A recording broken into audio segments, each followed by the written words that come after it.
Thank you so much for watching RIF TV. Now, this interview is obviously with video, but I don't interview everybody on Zoom. That's why I put it on my Talkin' Rock with Meltdown podcast. We talk to rock artists from all over the genre. So check out Talkin' Rock with Meltdown wherever you get your podcasts. And now to today's video interview. Good to see you again. I think the last time we talked, it might have been over one of those Instagram live things or something. Yes, like that. So, yes, I remember it well. and you must have been so impressed because you opened up your new record with a song after me, Meltdown. So I couldn't be dedicated to you. I couldn't be more appreciative. So let's talk about the new record, Scoring the End of the World, man. Talk about that.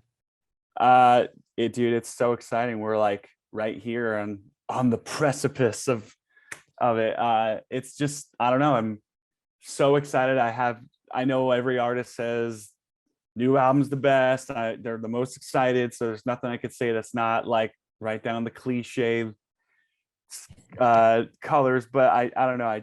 I'm so pumped. It feels like the fan reaction to the songs that we put out so far are better than ever before. So it just, there's a certain feeling of like, we're back that's going in our camp, that being with touring, the album, everything just feels great and finally back to normal, so to speak. Right. Yeah. Quote unquote. Yeah. So how much of this was, I don't know, thought of and put in your brain during the whole pandemic and the lockdown and all that kind of stuff? Really, the whole album is just, it's split between mixtures of songs about observations of the world and things going on in a global reality or domestic nation reality or things that were going on in here. And it's very centered around the 2 years of pandemic lifestyle that we had to experience. And I thought it was cool that although it's not necessarily a concept album, everything does revolve around that time period. So in a way, it is a concept record. It's just snapshot of the last two and a half years. Here it is. Here's our moment in time. And I like that about it. Yeah, I guess you kind of can't get away from that in these days and age. You know, I've interviewed a lot of bands that have put out some records recently, and a lot of bands didn't do anything during 2020 because everything was kind of locked down. Only a few bands kind of released some stuff. Sure. But I guess that it is an obvious question. It's like, you know, you're observing, you're locked down. There's not much you can do. So I guess you being a musician and a creative guy, you write about it. Yeah, I think bands go in a few different ways with stuff like this. You either just don't want to focus on it. You want to just write something that feels natural for whatever and not attach it to a specific event, because then you're sort of dating your stuff, or you're maybe focusing on something that people don't really want to sit and listen to or relive or whatever. Like, I worried about that going into it. Like, if I write too much about what's been going on, are people going to just kind of roll their eyes and be like, well, we lived it and we don't need to hear about it on an album. Yeah. But I feel like for us, we've always centered our lyrical content around either what's going on in here or about what's going on out here. And there's a lot that we felt we wanted to voice our feelings on. And that's just what felt right for us. Now, you touched on this a little bit, but what does it feel like to drop a record? It's like the most incredibly stressful but super exciting time for a band, because, like, I don't know, usually for me it's not necessarily the record, it's the first song from the record that's just the nail biter. Oh my god, here we go.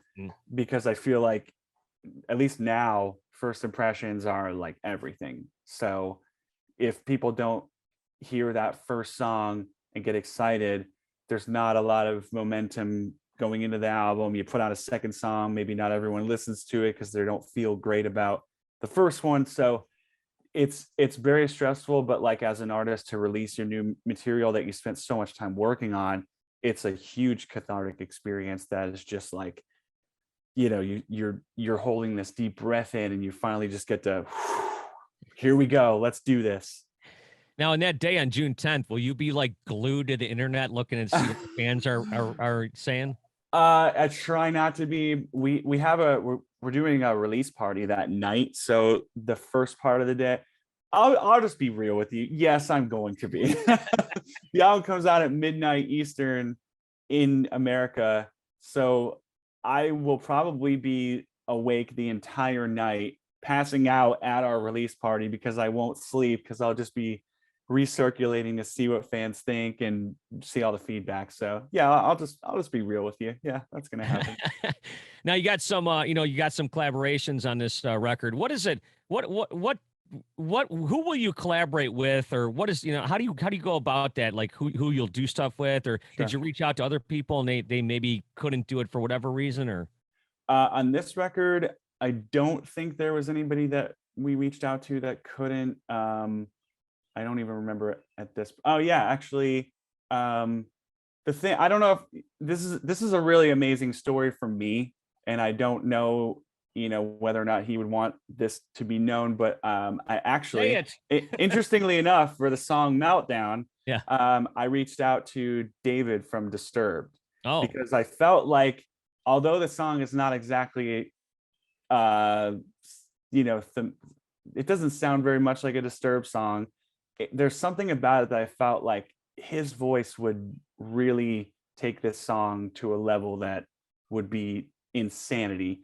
And I feel like the song has elements of that early Disturbed kind of industrial stuff, that the electronic industrial stuff. So we reached out, and I was like met with a really cool fanboy moment. He actually, whereas most people just have their management say, they're not available, he wrote an email back directly to me saying very nice things about the band and me. And I was reading this, I was like, is this actually like, is this real?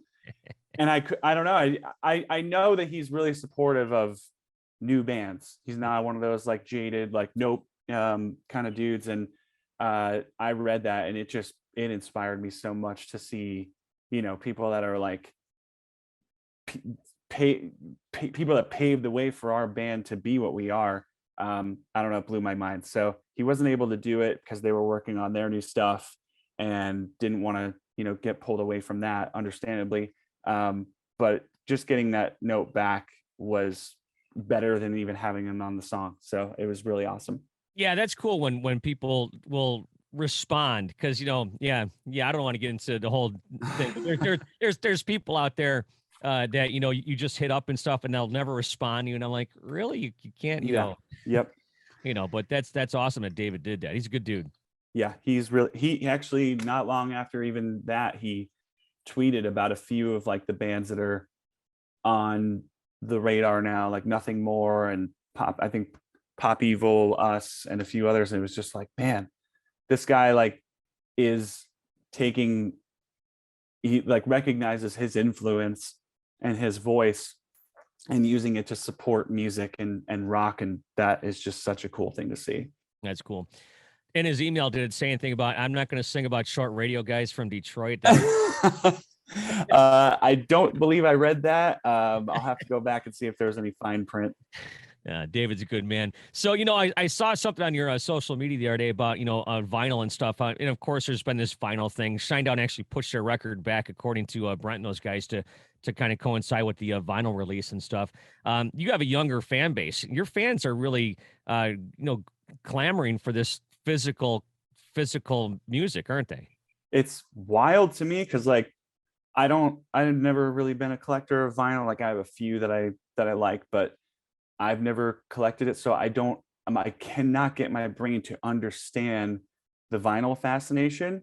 But I think I just got an email from some sort of music outlet that said that Harry Styles' new record did more vinyl sales than any it was some record setting thing. And I'm just like, this is insane. Like, do people just want it as the collector item thing, or I don't know, but yeah, vinyl's huge, and we got asked about it every single day, and it sucks because it's such a hot seller, it's backed up for a year. The materials aren't able to be produced, it takes forever. Like, it just is what it is. But we're not going to push our album back just to get more first week sales.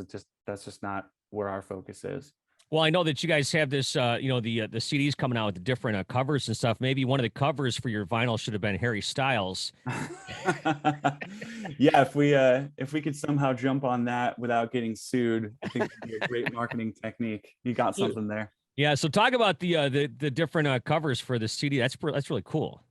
Yeah, I think for us, we had a few ideas for cover options, and we reached out to artists that we really like, and they all came forward with a bunch of different options. And it was more of a way where it was like, well, we don't have vinyl. We really love these designs and we love these artists. Let's maybe put out alternate covers that become collector items for fans. We'll make them limited. And it's just a cool thing where recognizing that there are collectors and they want these things, it felt more comfortable to put them out there. And then also you're supporting multiple artists. You're offering people, at this point, a lot of people use it as, just wall decor, which is awesome. So it's a cool way to work something in that feels like the vinyl, but at least just to hold people over. When was the last time you actually held a vinyl record or a physical album in your hand? Honestly, I couldn't tell you the last time I listened to a CD. Well, see, maybe that's why you don't get it, because if you held it, maybe you said, yeah, oh, it might. I'm serious. It might come to you. It's like, oh, I kind of get it now. Yeah, I understand the presentation of vinyl is so much more powerful than a CD or a cassette. Like there's something about, maybe it's just the size and like the visual component of it, or I know a lot of people really appreciate how it sounds. Of course, on vinyl, there's a magic to it that I agree with. And I've been given vinyls of bands that I love. I've bought a few, and I don't know. It just doesn't compute for me. I'm not saying anything negative about it at all. It just never hit for me. But I do appreciate what it is. I love the fact that, like, when you put together a record, these songs are put in order that on purpose. Like, it's, you know what I'm saying? And then when you put a record on, you're listening to it the way the artist intended you to hear it. That's the way I look at it, That is a fantastic point that I feel like the streaming stuff breaks a lot. Like streaming is so singles based and playlist based that you don't get the presentation. You're entirely right. That they're meant to be on the record a certain way to tell a certain story and give you an emotional roller coaster or not. And it's interesting how streaming really broke that apart. Yeah. Well, Scoring the End of the World is coming out June 10th. Wanted to touch on a couple other things here while we got a few minutes left. You got some festival dates coming up this year. And of course, like I said, kind of things are kind of getting back to normal. When you go on stage, what is your objective? Obviously outside of, just playing your songs. What is your objective when you take to the stage? Because you guys are obviously theatrical. You guys, you guys are a visual band. So what is your objective every time you get on that stage? I honestly don't think I've ever been asked that question, and I love that. For me, it is very much to make sure that the crowd has fun. It's like I just want to create an environment that feels like a shared positive energy. Of course, I want to have fun, but I can't really enjoy myself unless the fans are enjoying it. And when you go out on stage and everyone's just, it's not a good experience for anyone. And I just want to create positive, energetic reactions that make people feel like, wow, I came here and I either discovered a new band that I like, or I came to see my favorite band and they delivered what I came here to see. And how important is the look of your band? Would you ever get like a long blonde haired guy like drums or something? I don't know. Yeah, I mean, I think the look is of course a major component. We treat it very seriously, and I've always loved the bands that have gone extreme, all the way from Kiss and Alice Cooper to Rob Zombie and Manson, and like all the different people that have done extreme looks. And I feel like they always build a bigger like cult following that has a deeper lore to each band. And I don't know, I for us, I think there's limits, but it's not like you have to do this. It's not like that. Yeah. Do you remember the first time that you saw something like so theatrical, like in music, and you're like, that's it? Yeah, I want to say probably Kiss. Yeah. Because my parents are into like some classic, I don't know if you would call them classic rock at this point, but Of course, yeah, they've like been around 50 years. Yeah. yeah. So like the earlier bands like that, I remember seeing Gene Simmons and being like, oh my God, like, I don't know if I understood it. And then, years and years later, then Slipknot comes out with Matt wearing masks, which was the first time I saw that. And it was like, what is going on? Like there's been different iterations of it over time, but Kiss would be the first band. Yeah. Yeah. I was just going through your videos here a few minutes ago, and I didn't realize that in the song America, my friend Chris Fain from Slipknot is Yeah. like the I don't know what you call him, the ringleader. The ringleader. Yeah. It's cool. Like that video was directed by Clown from Right. Slipknot. So he had Chris come in and be that character. Rightfully so. I think he did a great job. Man, that was a wild video to work on. Clown is a character and such a strong visionary that like it was like I don't know, it was wild, but he did a great job. Now that was a long time ago, and you're talking about David Draymond and stuff, and working with the guys from Slipknot like that. That had to be a little bit mind blowing as well. Yeah, man, like our career has been filled with moments that are just like so surreal and just what is this, what's going on? Whether it's even simply just touring with some of these bands, like touring with Korn and Breaking Ben and Slipknot and Rob Zombie, or different more acute moments like performing with Rob Zombie on stage, or different things like that just feel like, what is my life and how did this get here? But I love that those moments haven't become normal to me. I'm still such a fan, and that's like what makes me feel the happiest, is just being a fan of music, and then I also get to create it on the side.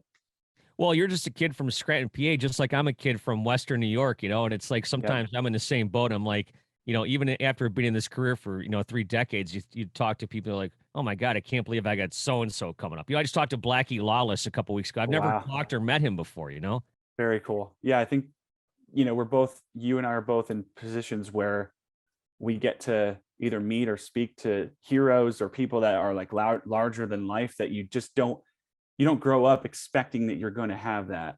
And I love, that we can both maintain that feeling of excitement about it. And then it's not just another phone call or another day at the office, so to speak. Yeah. I was just talking with one of my neighbors last night that, every once in a while it's like, oh, somebody emailed me, do you want to talk to Alice Cooper? And it's like, and I screen grabbed it and put it on my Facebook. I'm like, man, the 15-year-old kid would be like, are you nuts? We toured with Alice Cooper a couple of years ago, and I was like, you're joking, right? Like that, when I saw that email, I was like, no way. So I'm glad we have a shared person that we felt that way about. That's really cool. I watched an MTV video, a concert with Alice Cooper from 1984, and this one MTV used to play like music and play full concerts. And I think I wore out the video cassette where he hung himself, where he chopped his head off, because I want to see how it was done. And then it's just so surreal that 10 years later I would come to Detroit, and here I am 26 years later in Detroit Rock City. It's just a wild thought, Very cool. What did you do on stage with Rob Zombie? Have you had a chance to sing with him before? Yeah, we performed at an award show for this magazine called Alternative Press, and they had a few bands perform, and they were like, hey, we would love if you do 2 songs, and one of your own and then one with a guest. And we had just recently come off of a tour with Rob Zombie, and we're huge fans. So we're like, what if, let's reach for the stars here and see, and then come down from there. We're like, how about Rob Zombie? And he said yes. And was like, okay. So we ended up performing with him, and it was like, I just kind of backed off. I was like, this is not my show anymore. I'm just going to go and I'll sing my parts and stand back and let him do his thing. And it was so cool, man. What song did you guys sing? Thunder Kiss. Oh, wow. Yeah. Yep. That's cool. Yeah, John Five, is from here, and he's a good friend, and I just saw him a couple weeks ago, and he could be in your band. Yeah. I mean, John Five is my favorite guitar player. I feel like there's a lot of John Five inspiration on a lot of our albums. So I was supposed to work with him years ago, but we had scheduling conflicts, unfortunately. So I'm hoping that someday I'll get the chance to sit down in a session with him and see what happens. All right, so Chris, final question here for you, since we'll see what you learned from our last conversation. What's the greatest band to come out of Eastern Pennsylvania? I'm still gonna say Breaking Benjamin. It's Cinderella. See, but Breaking Benjamin is good. But no, I'm Yeah. just yeah, I love Cinderella, but yeah, Breaking Benjamin guys are good guys as well. So Yes. but June 10th, scoring the end of the world. Chris, thanks so much for taking the time. Thanks for following me on Twitter, by the way. I appreciate that. Dude, it's a pleasure to chat with you. I'm happy we can share our fan moments. That's the most fun conversations to have. Yeah, maybe Thank we'll you. do it in person sometime soon now that the world's kind of back to normal. So Right on. Okay. all right, Chris, thank you so much. Thank you. See ya.